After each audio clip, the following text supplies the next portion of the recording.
자, 일단 근대 태동기 경제로 들어갑시다. 자, 606페이지 수취체제의 개편 넘어가도록 할까요?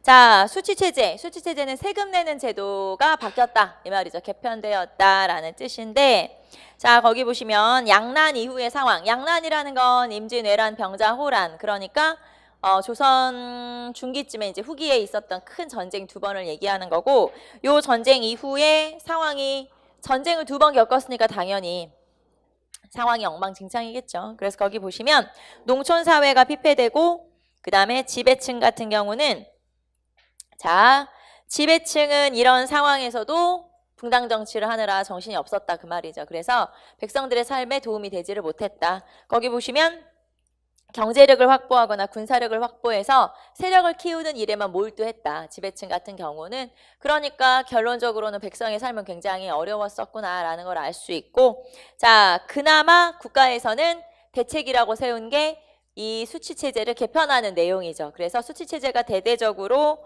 한번 개편이 되긴 해요. 그런데 이 개편된 제도 중에서는 농민의 삶에 도움이 되는 것도 있고 농민의 삶에 도움이 안 되는 것도 있고, 그래서 그런 제도들에 대해서 한번 살펴볼 거예요.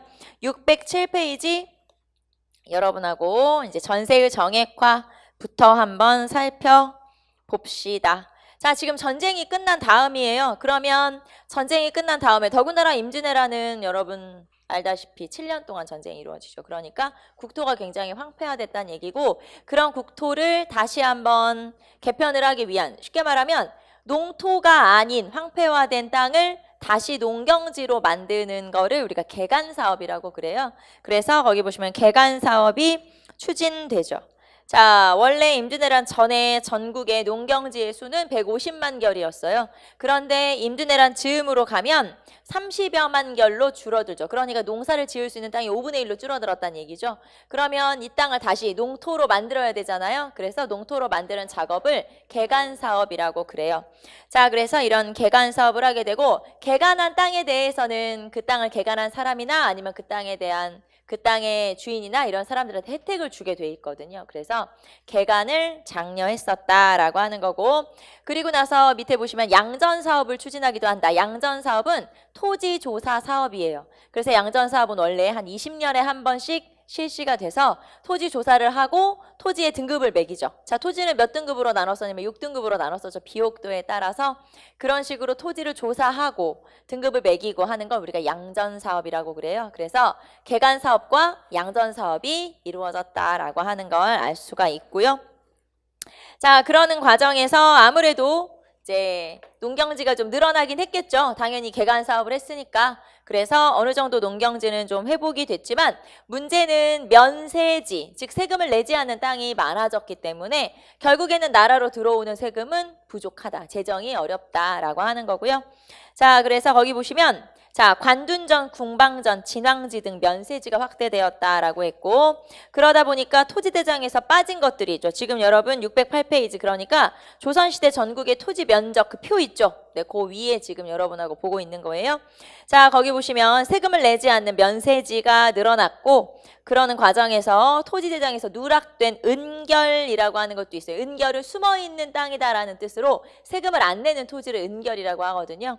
자, 이렇게 은결이 증가해서 수세지는 세금을 내는 땅이 전결수의, 그러니까 전체 토지의 60% 정도밖에 안 됐다. 그러니까 땅이 세금을 내야 되는 땅이죠. 원래 농경지가 100이 있으면 그중에 60% 정도는 세금을 내지 않는다 이 말이에요. 그 정도로. 그러면 세금 내지 않는 땅이 늘어나면 결론은 어떻게 돼요? 재정이 어려워지죠. 세금이 안 들어오니까. 그래서 그런 현상이 나타난 게 바로 이 조선 후기다라고 하는 거고, 자, 그 중에서는 지금 요 표, 여러분 거기 표가 하나 있죠. 요거를 좀 보도록 할까요? 자, 거기 표를 한번 보시면 조선시대 전국의 토지 면적이라고 해서 나와 있어요. 자, 조선 초에 이제 조선이 막 세워졌을 때는 50만 결 정도 됐었어요. 여러분 그래프의 숫자를 한번 따라가 봅시다. 조선 초에 처음에 조선이 세워졌을 때 농경지는 50만 결 정도 됐죠. 자, 그러나 개간 사업이 진행되는 과정에서 토지 결수가 확 늘어나죠. 세종대왕 때쯤 가면은 토지 결수가 얼마나 늘어나요? 한 150만 결 정도, 150여만 결 정도로 늘어나게 되죠. 자, 이렇게 토지가 늘어났었죠. 그만큼 재정도 안정됐겠죠. 당연히 토지가 많고 농경지가 늘어나고 백성의 삶은 나아지고 그러면 백성들이 세금을 꼬박꼬박 낼 거고 그래서 백성의 삶이 좀 나아졌었다 이 말이에요. 자, 그런데 중간에 선조 그래가지고 중간이 뻥 뚫렸죠. 그쵸? 중간이 뻥 뚫리고 그 다음에 광해군으로 내려가면서 더 줄어들고 자, 그러면 이렇게 선조 광해군 때 토지가 줄어든 이유는 전쟁을 했기 때문이죠. 뭐 당연히. 그래서 임진왜란을 겪는 과정에서 이렇게 농경지가 황폐화됐고 그러면서 농경지가 줄어든 거죠. 자, 그래서 전쟁을 겪는 과정에서 이렇게 확 줄어들었죠. 자, 그러다가 다시 개간 사업을 해가지고 다시 한 150만 결 가까이 돼요. 그쵸? 120만 결, 뭐 130만 결 이 정도 된다고 보면 점점점 그래도 농경지는 늘어났는데 문제는 뭐냐? 자, 거기 보시면은 막대 그래프가 두 개씩 나타나죠. 하나는 뭐라고 썼냐면 원장부 결수라고 해서 좀 진한 막대 그래프는 원장부 결수. 그러니까 토지 조사를 해가지고 장부에 적혀 있는 땅의 양이란 뜻이죠. 자, 그 다음에 실제 수세 결수는 실제 세금을 내는 땅이에요. 자, 그런데 조선 전기만 하더라도 원장부 결수와 실제 수세 결수가 비슷해요. 막대 그래프가 두 개가. 그쵸? 조선 전기까지만 하더라도. 자, 그런데 광해군 이후로 자, 광해군, 인조 쭉 옆으로 가면 갈수록 점점점 막대 그래프의 크기가 차이가 많이 나죠. 자, 원장부 결수는 120만 결, 130만 결, 140만 결 나오는데 실제 수세 결수는 그거보다 훨씬 낮죠. 그래서 실제 수세 결수가 이렇게 차이가 난다. 자, 그러면 막대 그래프의 길이가 차이가 나면 날수록 그 간극은 뭘 나타내는 거냐면 세금을 안 내는 그런 땅을 말하는 거죠. 그래서 말하자면 세금을 안 내니까 아까 뭐라고 했어요? 면세지가 점점 늘어나고 있다라고 하는 거예요. 그래서 면세지가 점점 이만큼씩 늘어났다는 건 결국은 재정이 어려워진다. 재정이 어려워진 것이다 라는 걸 알 수가 있죠. 자, 그래서 실제 수세 결수와 원장부 결수 한번 막대 그래프 차이가 난다는 거.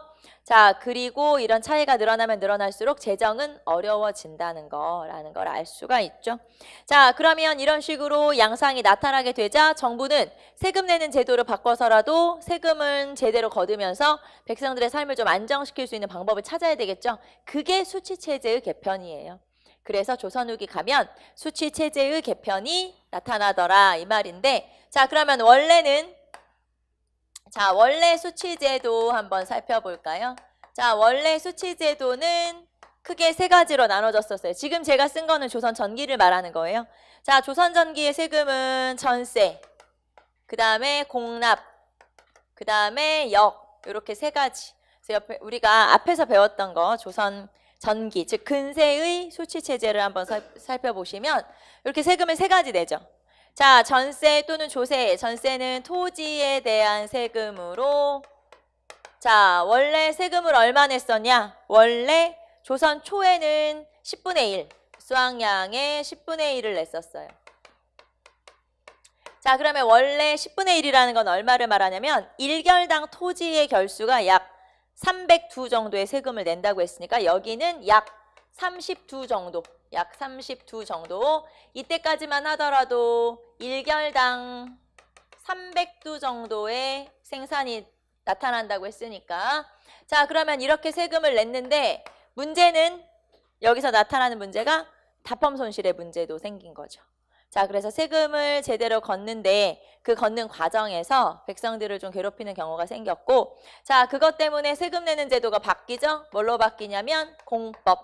자, 그래서 조선 초에는 수확량이 10분의 1을 내는 거였으면 조선 중기쯤 가면 조선 이제 초반기에서 세종대왕 때쯤 가면 공법이라고 하는 제도가 생기고 공법이라고 하는 건 연분 9등법 그 다음에 전분 6등법 이렇게 나눠졌었죠.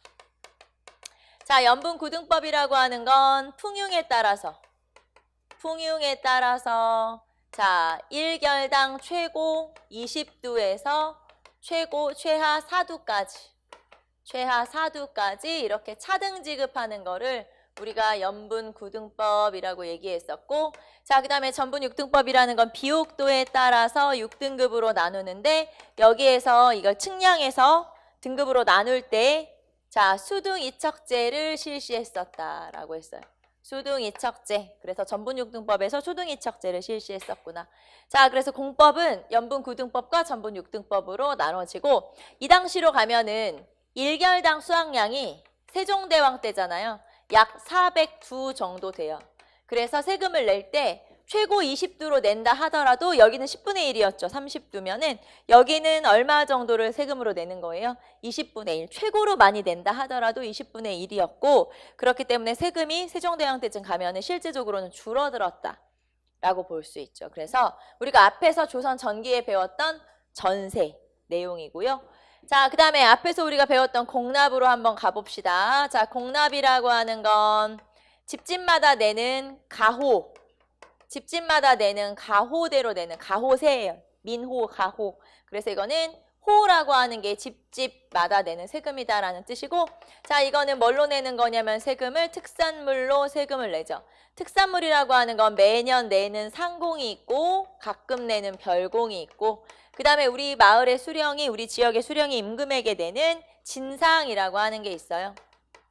자, 그래서 상공, 별공, 진상 이런 식으로 특산물로 세금을 냈는데 문제는 이 특산물이라고 하는 게 아예 안 나는 걸 내라고 하는 경우도 있고 불산곡물이라고 했죠. 그 다음에 양은 되게 조금밖에 생산 안 되는데 나라에서는 많이 내라고 하는 경우도 있고 이렇게 세금 내는 제도에 문제가 생기죠. 자, 그래서 결국에는 이거를 누군가는 다른 지역에 가서 대신 사다가라도 내야 되는데 중간에 그 사다 내는 일을 맡은 관리나 아니면 상인들이 자기들끼리 짜고 백성들을 괴롭히는 일이 생기죠. 자, 이런 걸 뭐라고 하냐면 방납의 폐단이라고 그래요.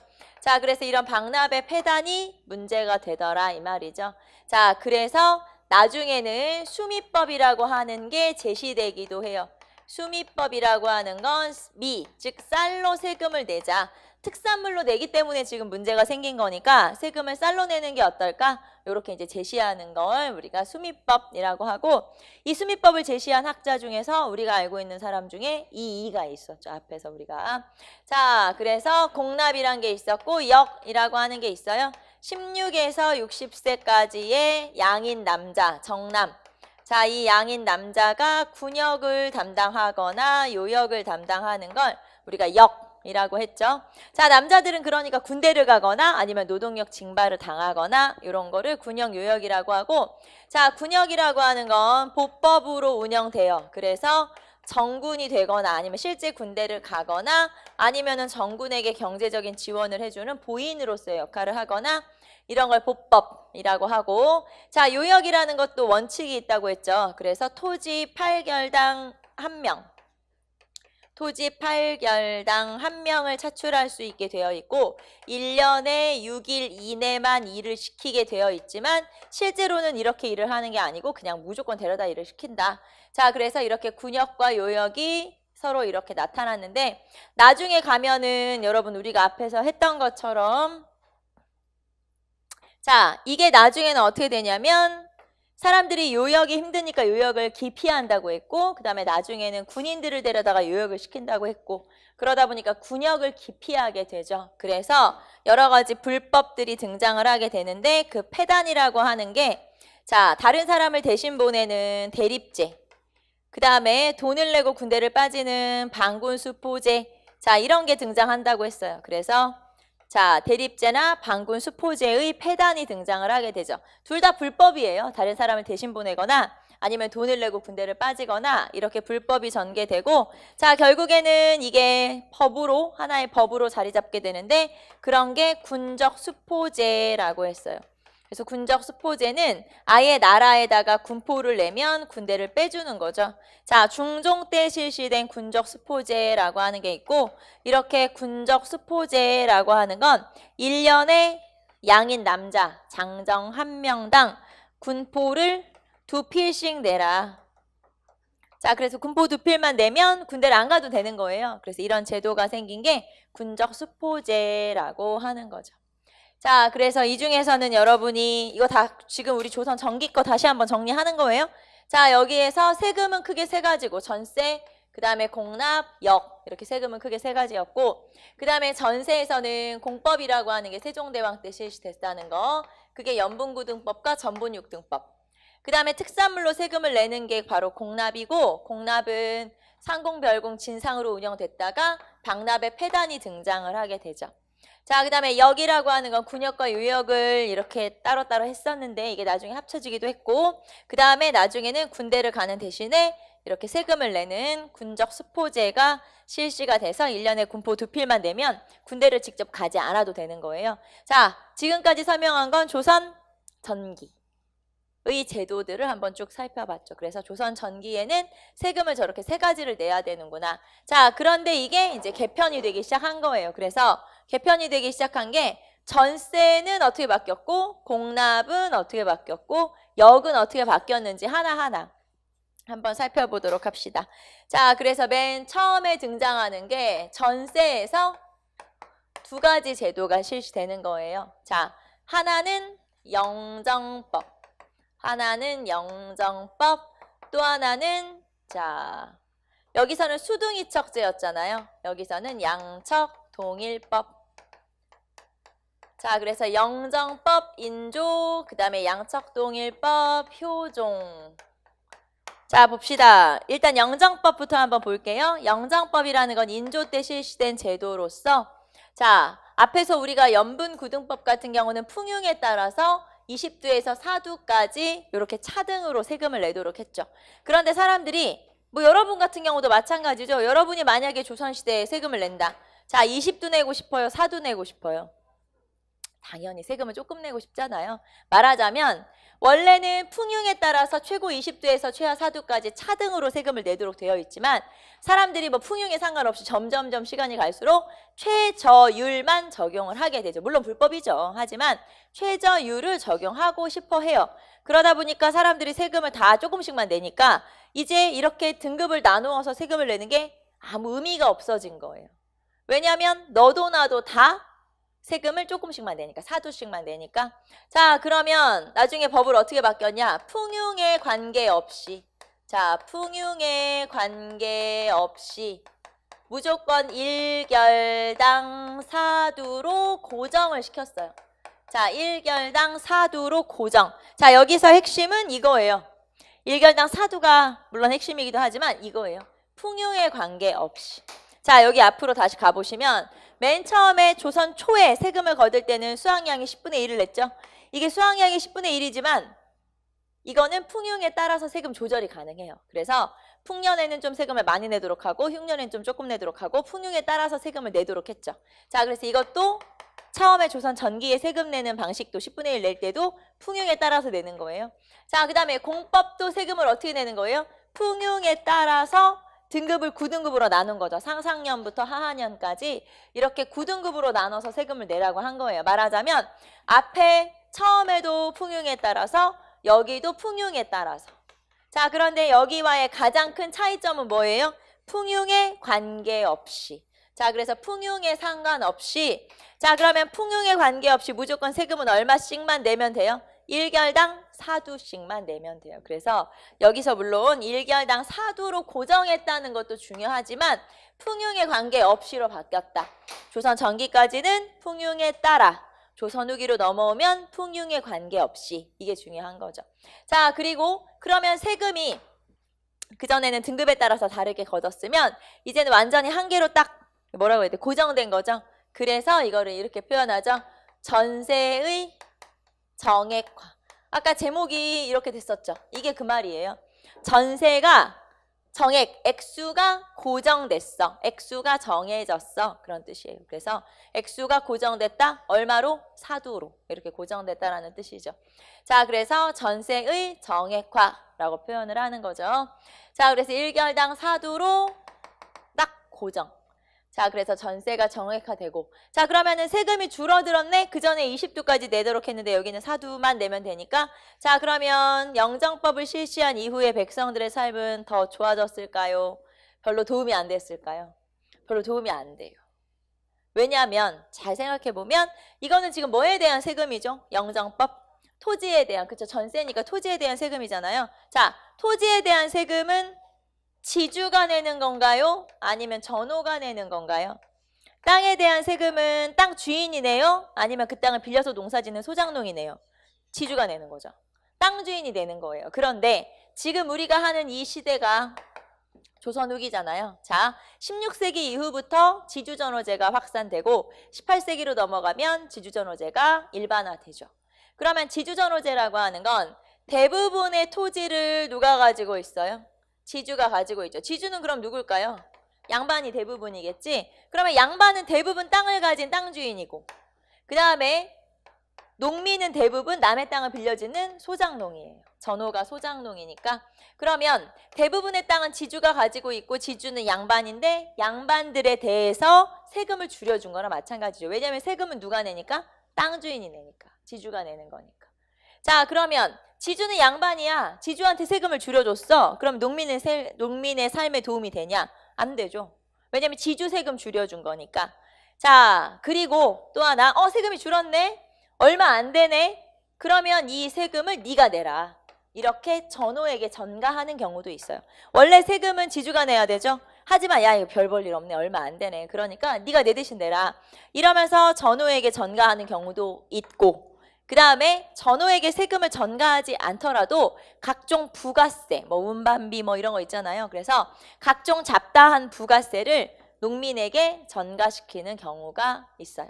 그렇기 때문에 세금을 줄여준 건 결국에는 지주의 세금을 줄여준 거고, 오히려 그에 대해서 잡다한 부가세라든가 또는 이런 영정법에 관한 세금이라든가 이런 것들을 농민에게 전가하는 경우가 있어서 결국에는 농민을 좀 잘 살게 해주려고 세금 바꾼 거 아니에요? 세금 제도를. 하지만 별다른 도움은 안 됐다는 거예요. 자, 그래서 농민의 삶의 개선에는 영향이 없다라는 거예요. 농민의 삶은 개선되지 않았다. 영향이 없다. 왜냐하면 자, 전세를 전가하거나 부가세를 부과하는 그런 일이 생기니까. 자, 농민에게, 소장농에게 전세를 전가하거나 아니면은 부가세를 부과하는 일이 생겨버렸기 때문에 결국에 농민들은 내야 될 게 더 늘어나 버린 거예요. 자, 영정법을 실시한 이유는 농민들의 세금 줄여주려고 한 거 아니에요? 그런데 오히려 농민들의 부담이 커진 거다 이 말이에요. 그게 바로 영정법이라고 하는 거죠.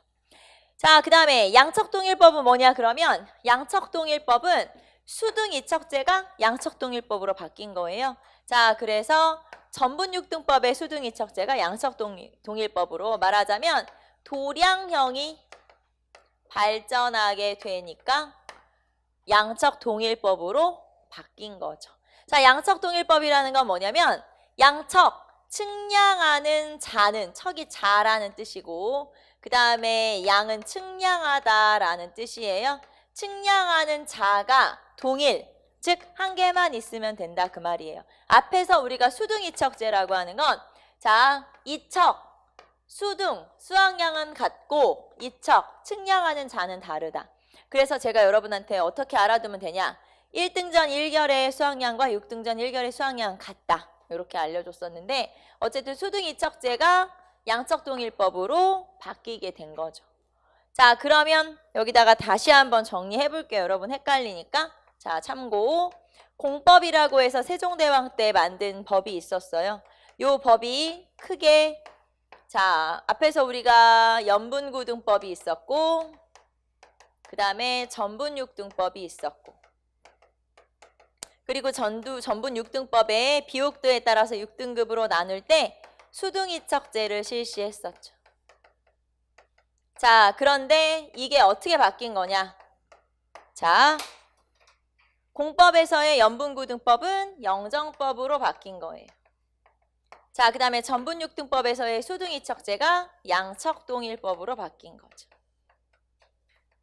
자, 그래서 연분구등법은 영정법으로, 그 다음에 양척동일법은 수등이척제는 양척동일법으로 이렇게 바뀐 거예요. 결국에는 얘가 얘로 바뀐 거고 얘가 얘로 바뀐 거다 이 말이고, 그 다음에 혹시 여러분이 수등이척제와 양척동일법이 좀 헷갈릴 수 있으면 수등이척제라고 하는 건 자, 이척, 측량하는 자가 다르다라고 하니까 6등급으로 나눌 때는 여러 개의 줄자를 사용해서 면적을 재야됐었다라는 뜻이고요. 하지만 양척동일법은 측량하는 자는 동일, 한 개다라는 거죠. 도량형이 발전하면서 이제는 줄자 한 개만 있으면 다 측량이 가능하다라는 뜻이에요. 말하자면 수득이척제에서 양적 동일법으로 바뀐 건 뭐만 바뀐 거냐? 줄자만 바뀐 거예요.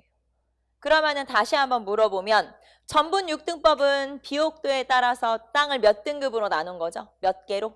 6등급으로. 여기 보시면 6등법이라고 써 있으니까 자, 이거는 비옥도에 따라 토지를 6등급으로 나눈 거죠. 자, 그러면 수등이척제에서 양척동일법으로 바뀐 뒤에 토지는 몇 등급으로 나눌까요? 똑같이 6등급이죠. 자, 뭐만 바뀐 거예요? 등급이 몇 등급으로 나누냐? 그 다음에 뭐 20년에 한 번씩 양전 사업을 하냐? 이런 건 바뀐 게 아니에요. 그러면 수등이척제에서 양척동일법으로 바뀌었다는 건 뭐만 바뀐 거죠?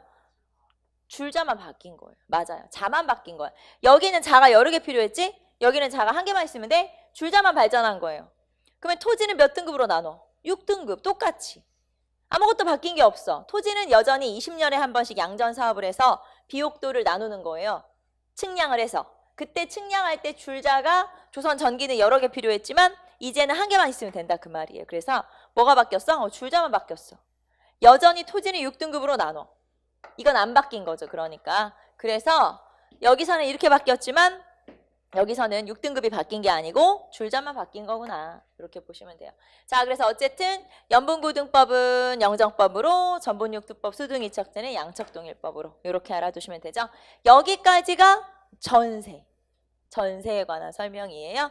자, 그래서 여러분 책을 일단 한번 보고 그 다음에 우리는 대동법으로 한번 넘어가 보도록 합시다. 자, 지금 여러분하고 한 게 608페이지, 609페이지. 자, 608페이지에서 영정법의 내용이라고 써있죠. 영정법의 내용. 자, 연분고등법을 따르지 않고 풍년이건 흉년이건 관계없이 전세를 토지 1결당 미국 사두로 고정시켜서 정액화했다. 전세의 정액화라고 하는 게 이거죠. 전세를 고정시켰어 라고 하는 거고요. 이런 걸 영정법이라고 한다. 자, 우리는 결과 한번 봅시다. 결과. 뭐 결론은 그거죠. 농민들한테 별로 도움 안 됨. 이게 결과긴 한데. 자, 609페이지 한번 보시면 자, 전세의 비율은 낮아졌다. 그렇죠. 세금은 줄어든 거예요. 왜냐면 이제 법적으로 보면 세금은 줄어든 거지만 전세 부담은 증가했다. 왜냐면 여러 명목의 수수료, 운송비, 자연 소모에 대한 보충 비용이 농민들한테 부과됐기 때문에 자, 그래서 결국에는 이런 세금들 때문에 또는 지주가 소작농에게 부담을 전가하기 때문에 결국에는 농민들한테 크게 도움이 되지를 못했다. 어차피 남의 땅을 빌려서 농사 짓는 경우에는 지대로 절반을 내야 되기 때문에 어차피 그게 그거다 이 말이에요. 그래서 농민한테는 크게 도움이 되지 못했다. 자, 그 다음에 양척동일법이라고 써있죠. 자, 양척동일법이라고 하는 건 오른쪽에 보시면은 자세히 설명이 돼 있는데 뭐라고 막 써있어. 근데 뭔 말인지 모르겠고 그냥 아무튼 줄자가 통일된 거야. 이렇게 보시면 되겠죠. 자, 측량하는 자를 1등전 주척으로 통일했다. 즉 줄자 한 개로 통일했다. 그 말이어서 자, 전세제도는 그럼 어떻게 바뀌었냐면 609페이지 밑에 표로 나오죠. 이렇게 바뀌었다는 거예요. 자, 조선전기의 연분고등법이 영정법으로 자, 수등이척제가 양척동일법으로 이렇게 바뀌었다. 그래서 전세제도의 변화까지 한번 살펴봤고 자, 그 다음에 이제 공납으로 한번 가보도록 할게요. 자, 봅시다. 공납은 어떻게 바뀌었는지. 앞에서는 방납의 폐단이라고 하는 걸 좀 알아두면 된다 그랬고 그러면 여기에서는 공납 봅시다. 자, 공납은 바뀌면서 새로 바뀐 법이 뭐였냐면 새롭게 바뀌면서 대동법이라고 하는 게 실시돼요. 그래서 대동법의 실시. 자, 대동법이라고 하는 법이 실시되는데 자, 그러면은 대동법이라고 하는 이 법이 언제 실시됐냐? 시기 한번 살펴볼까요? 자, 처음에 광해군 때부터 실시돼요. 광해군 때 1608년에. 자, 그런데 광해군 때는 경기도에서 시범 실시를 했었어요. 경기도에서 시범 실시. 자, 그러다가 나중에 이게 전국으로 확대된 거는 숙종 때. 그래서 1708년에 전국으로 확대되죠. 자, 그런데 그러면 광해군 때 경기도에서부터 처음 실시됐다가 숙종 때 전국으로 확대됐다라고 얘기했는데 이때 전국이 실제로 전체가 아니에요. 빠지는 지역이 있거든요. 자, 어디는 빠지냐면 익류지역을 제외한. 자, 그러면 익류지역이라는 건 어디냐면 평안도와 함경도예요. 그래서 평안도와 함경도를 빼고, 자, 평안도와 함경도를 제외한 그 나머지 지역에서만 실시가 되죠. 자, 평안도와 함경도의 익류지역을 제외한 나머지 지역을 중심으로 이 대동법이라고 하는 게 실시가 됐었죠. 자, 그러면은 대동법의 내용 한번 볼까요? 자, 원래 공납이라고 하는 건 집집마다 세금을 내는 거였어요. 그래서 특산물을 세금으로 내는 거였고, 특산물은 상공, 별공, 진상 냈었고, 자, 그 다음에 이거는 가호별로 내는 세금이었어요. 기준이 가호였었죠. 자, 그런데 특산물을 내던 것에서 자, 쌀이나 배나 그 다음에 돈으로 납부하는 거예요. 쌀이나 배나 돈으로 납부한다. 이게 대동법이에요. 자, 그전에는 특산물을 냈었다 이 말이에요. 그것도 집집마다. 자, 그런데 이제는 쌀이나 배나 돈으로 내라. 자, 그럼 쌀은 얼마를 내는 거냐면 1결당 12두를 내도록 돼 있죠. 1결당 12두 내도록 되어 있고요. 자, 어떤 책에는 1결당 12두라고 안 돼 있고요.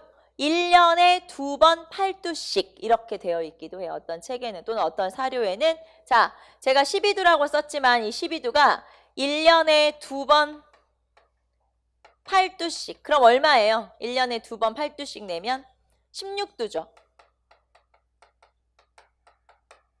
왜 제가 이렇게 썼냐면 지역에 따라서 처음에 실시될 때는 이렇게 1년에 2번 8두씩 내라고 하다가 이게 나중에 전국으로 확대됐다면서요? 전국으로 확대되면서 정비가 된 거예요. 그래서 뒤로 가면 12두로 나타나게 되지만 여러분 사료에는 시험 문제를 보니까 1년에 2번 8두씩 내라고 하는데 그럼 16두면 이거는 무슨 법이냐?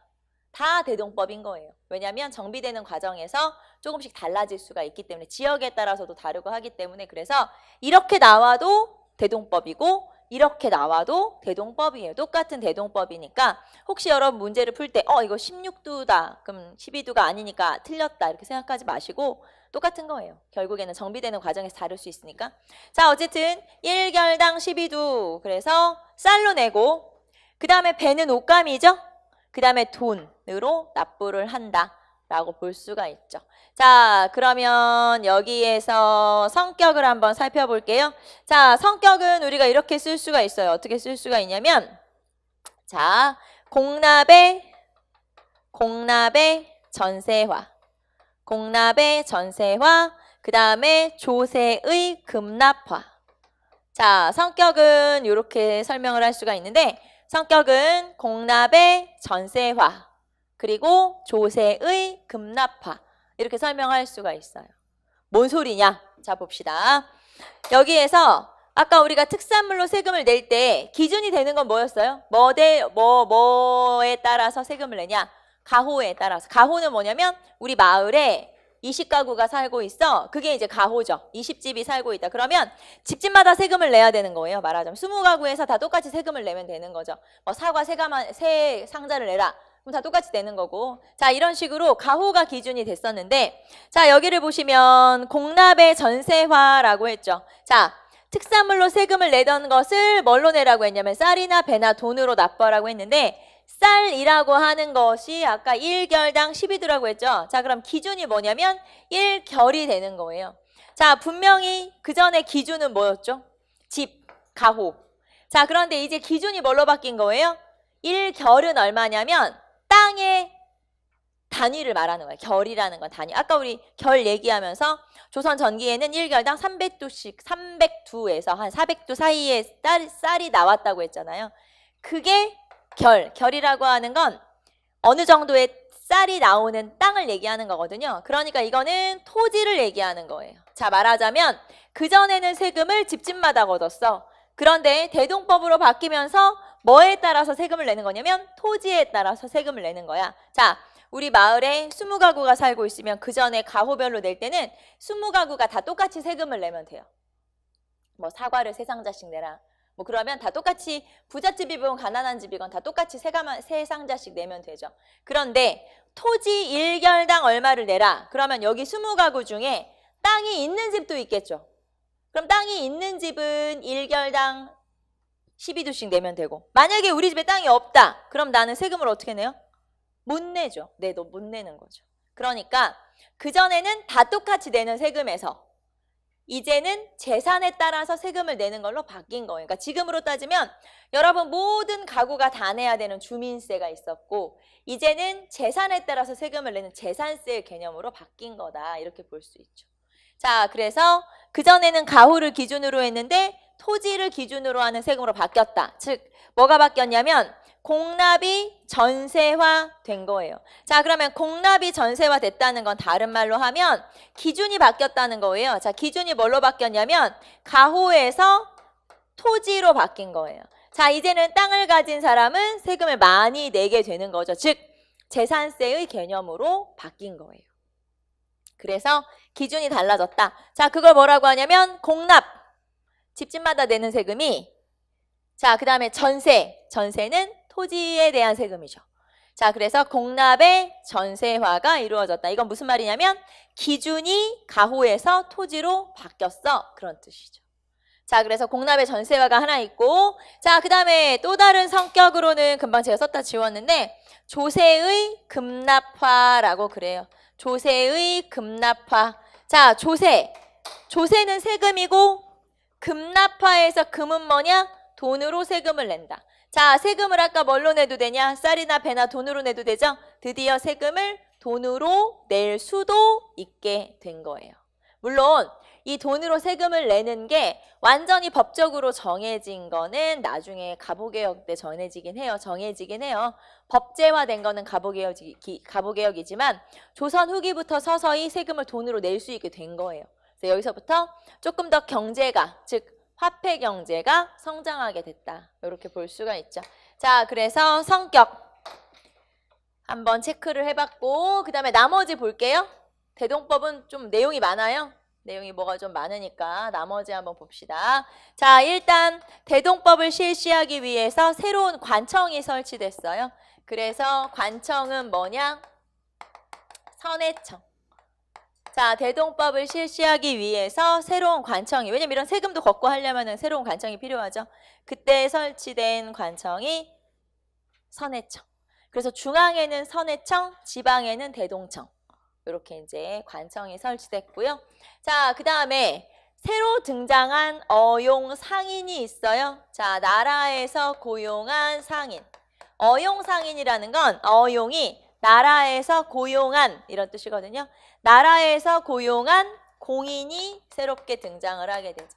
그래서 공인이라고 하는 상인이 새롭게 등장을 하게 된다. 자, 그럼 공인은 뭐냐면, 자, 그 전에 만약에 우리 지역에서, 우리 그 왕실에서, 궁궐에서 뭐 벼루가 필요하다. 그러면은 벼루를 만드는, 특산물로 내는 지역에 연락을 해서 야, 벼루 2개만 만들어서 보내라. 이렇게 하면 돼요. 말하자면 우리 지역에서 필요한 어떤 물건이 있잖아요. 우리 왕실에서 필요한 물건이. 그러면은 그런 것들을 각 지역의 특산물로 할당을 시키면 되는 거예요. 야, 이거 만들어서 보내라. 이렇게 하면 되는데, 이제는 세금을 특산물로 걷는 게 아니잖아요. 특산물로 내는 게 아니고 거기 보시면은 쌀이나 배나 돈으로 내니까, 자, 만약에 우리 왕실에서, 궁궐에서 벼루가 필요하면 어떻게 해요? 그러면 누군가가 이렇게 받은 돈을, 쌀이나 뭐 배나 돈을 가지고 시장에 가서, 이 시장은 전국의 시장을 대상으로 해요. 그래서 물건이 좀 많이 나는 그런 큰 시장들이 있겠죠. 그런데 가서 나라에서 필요한 물건을 사다가 나라에 납부해주는 상인이 필요해진 거예요. 자, 그러니까 그전에는 그냥 필요한 물건을 특산물로 할당을 시키면 되지만, 이제는 필요한 물건을 쌀이나 옷감이나 돈으로 가서 직접 사올 상인이 필요한 거죠. 그렇게 해서 나라에서 이렇게 네가 사와라 하면서 고용한 상인이 있어요. 그런 상인을 뭐라고 하냐? 공인이라고 해요. 그리고 이건 나라에서 고용한 거죠. 그래서 어용 상인, 나라에서 고용한 상인이기 때문에, 자, 공인은 전국의 장시를 돌아다니면서 왕실에서 필요한 좋은 물건을 사다가 왕실로 납부하는, 궁궐로 납부하는 역할을 하는 거예요. 그래서 이런 상인을 공인이라고 하고, 공인은 전국의 장시를 대상으로 하고. 자, 그러면 공인이 등장하게 되면 결국에는 이런 현상이 나타나게 되죠. 상품화폐 경제가 발달하게 돼요. 상품화폐 경제가 발달하게 되는데, 자, 그러면 상품화폐 경제가 발달한 이유는 뭐냐? 자, 공인이 물건을 요즘에 한 개씩만 사진 않을 거 아니에요, 이 사람이. 왜냐면 나라에서 필요한 물건 많으니까. 그러면 이 사람이 대량으로 구매를 하게 되고, 자, 그러면 상업이 발전하겠죠. 자, 그 다음에 이 공인이 필요한 물건을 쫙 보러 다니는데 마음에 안 들어. 그러면 수공업자를 찾아가서 수공업자한테 부탁할 수도 있겠죠. 이거 왕이 쓸 거다. 잘 만들어야 돼. 그러면서 수공업자에게 부탁할 수도 있겠죠. 그러면 수공업이 발전을 하겠죠. 그리고 이제 수준이 좀 올라가겠죠. 수공업의 수준도 올라가겠지. 자, 그러면서 상업 발전했죠. 수공업 발전했죠. 이 사람들이 쌀이나 화폐를 가지고 다니면서 물건을 살 거니까 화폐도 사용을 하게 되겠죠. 자, 그러면 상업 발달에 수공업 발달에 화폐 사용에 이렇게 되면 당연히 경제가 성장하죠. 전반적으로. 그래서 전반적으로 상품화폐 경제가 성장하는 계기가 되는 게 바로 공인의 등장이고, 자, 그리고 공인은 물건을 한 개만 사는 거 아니잖아요. 여러 개씩 사잖아요. 대량으로. 자, 그러다 보면은 또 중간에 상인들이 좀 싸게 팔 수도 있잖아. 그러면은 또 이득을 챙길 수도 있겠지? 자, 이러다 보면은 공인들이 중간에서 돈을 벌게 되겠죠. 당연히.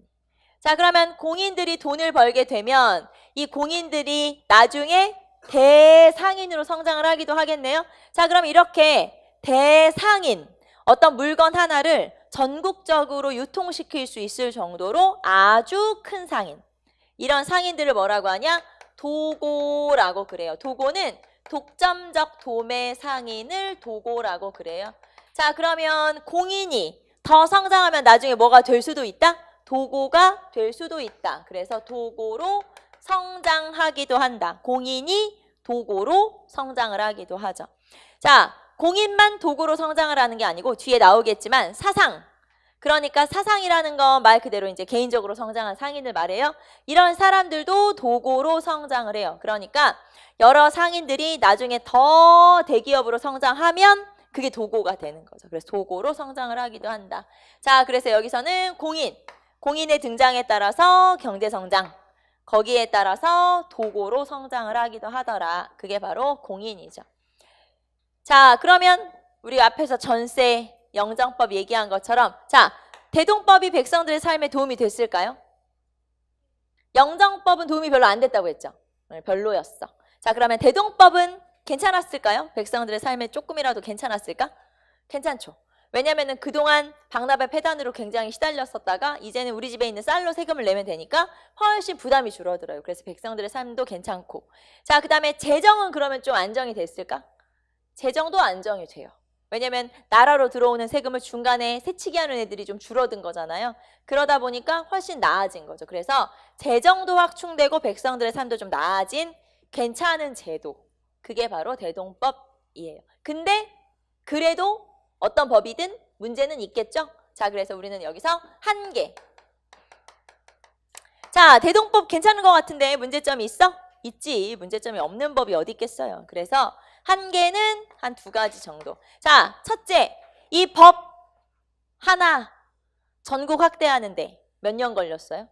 100년. 아까 제가 여기 앞에서 자, 광해군 때 처음 실시해가지고 이 법이 숙종 때까지 전국으로 확대되잖아요. 그런데 이렇게 전국으로 확대되는 과정에서 몇 년의 시간이 걸렸어요? 100년이나 걸렸어요. 우리나라 같이 이렇게 쬐끄만한 나라에서 법 하나 실시하는데 100년이 걸렸다는 건 누가 엄청 반대했다는 뜻이에요. 엄청. 그러니까 이걸 실시를 바로바로 못한 거지. 자, 누가 반대했을까요? 땅을 많이 가진 사람들이. 왜냐하면 세금을 땅에 대해서 내잖아요. 그러면 땅을 많이 가지면 많이 가질수록 세금은 늘어나게 돼 있죠. 그러니까 당연히 양반 지주들의 반대 때문에 이렇게 법 하나 실시하는데 전국으로 확대하는데 100년이라는 시간이 걸렸어요. 자, 그래서 양반 지주의 반대 때문에 전국적 확대가 지연됐죠. 그래서 무려 100년의 시간이 걸렸다 이 말이에요. 전국적으로 확대되는데 시간 엄청 많이 걸렸어. 양반지주가 반대해서 그래. 왜냐면 양반지주는 땅이 많으니까 세금 많이 내야 되니까. 자, 그래서 첫 번째는 양반지주의 반대 때문에 전국적으로 확대가 늦어졌어. 지연됐다는 건 늦어졌다는 뜻이고요. 자, 두 번째는 현물 징수가 여전히 잔존한다. 자, 이게 무슨 말이냐면 자, 세금을 특산물을 쌀로 내는 걸로 바꿨죠. 그러면은 특산물을 쌀로 내는 걸로 바꾼 걸로 다 바뀐 거냐? 다 안 바뀌었다는 얘기예요. 자, 여기로 다시 가보시면 자, 특산물로 세금을 내는 게 상공별공 진상이었어요. 그런데 이 중에서 대동법으로 바뀐 건 상공만 바뀌었어요. 자, 그러면 상공은 매년 내는 세금을 말하는 거고 별도로 가끔 뭐 외국에서 사신이 오거나 그러면 필요한 물건이 있잖아요. 그런 것들을 또 백성들한테 내라고 했던 게 별공.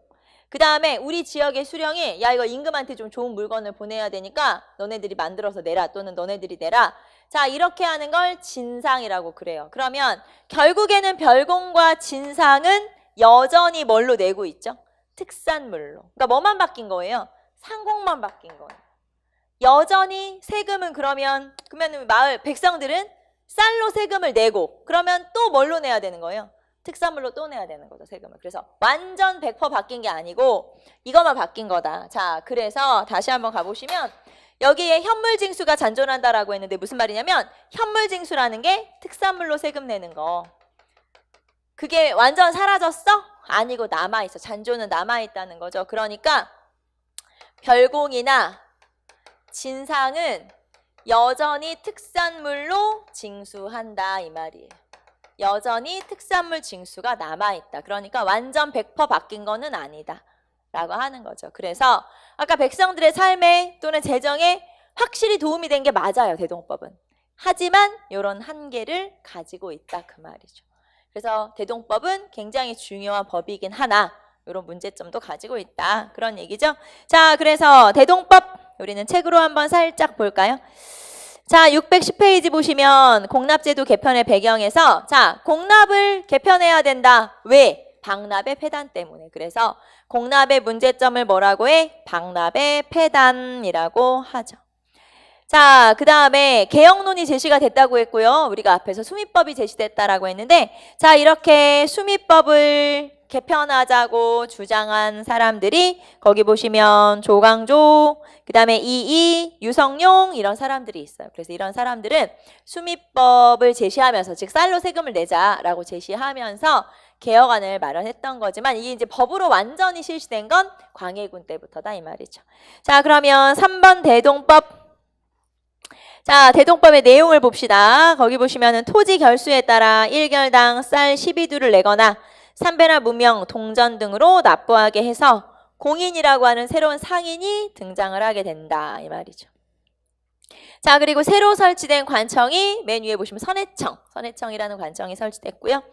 자, 그 다음에 경기도에서 시범 실시되다가 전국적으로 실시됐는데 약 100년의 시간이 걸렸는데 그런 이유는 양반 지주들의 반대가 심했기 때문에 그래서 자, 거기 보시면 광해군, 인조, 효종, 숙종 나와 있는데 물론 여러분이 인조 때 어디 늘어나고 효종 때 어디 늘어나고 이렇게 외울 필요는 없어요. 하지만 그래도 여기 나오는 예를 들면 자, 광해군 때는 이원익 한백겸 주도해서 대동법을 실시한 거죠.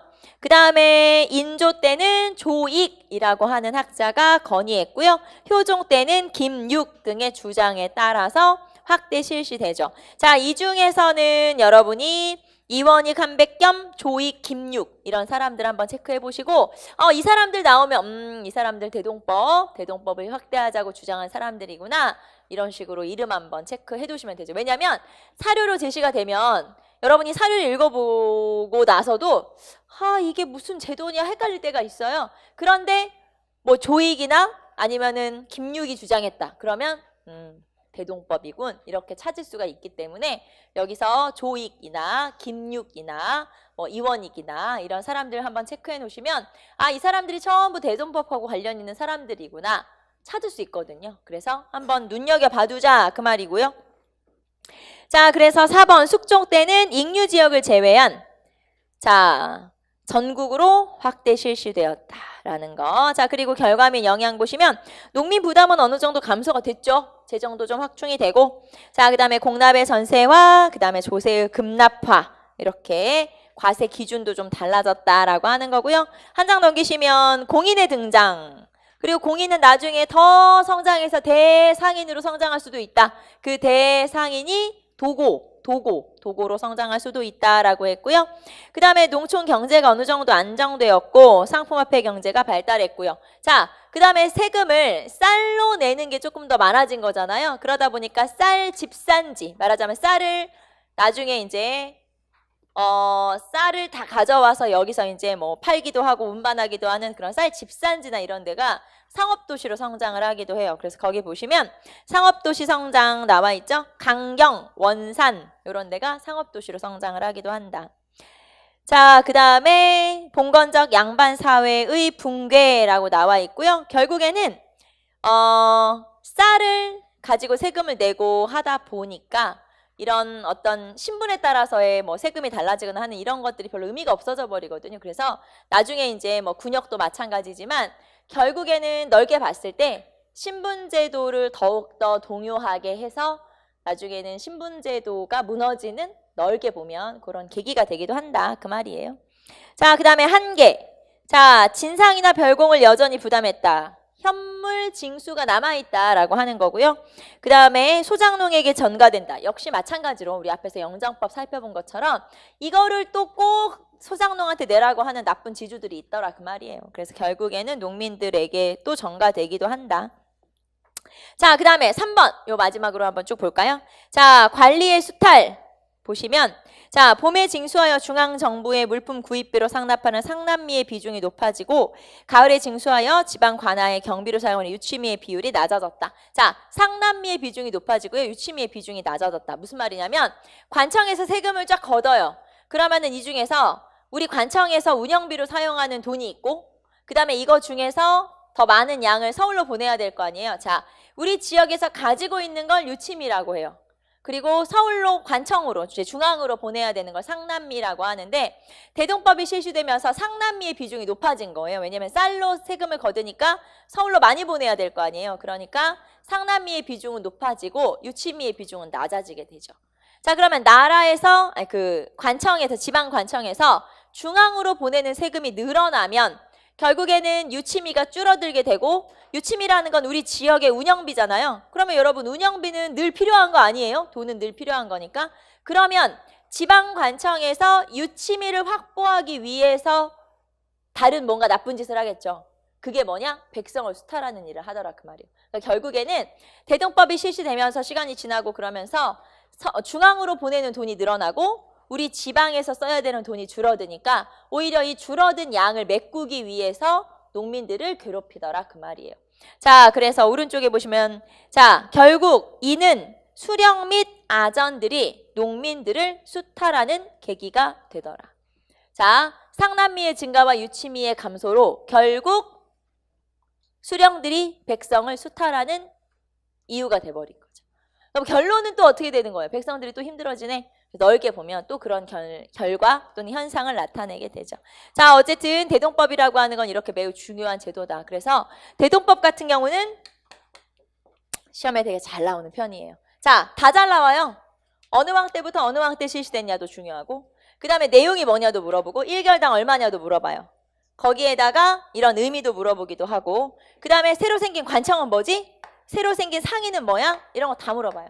그리고 상인이 나중에 대상인으로 성장한 다음에 대상인은 뭐라 그래? 그런 것까지 다 물어봐요. 그래서 여기는 되게 자세하게 시험 문제 나오는 편이기 때문에 여기 나와 있는 내용들은 두루두루 다 알아두셔야 한다라고 하는 거.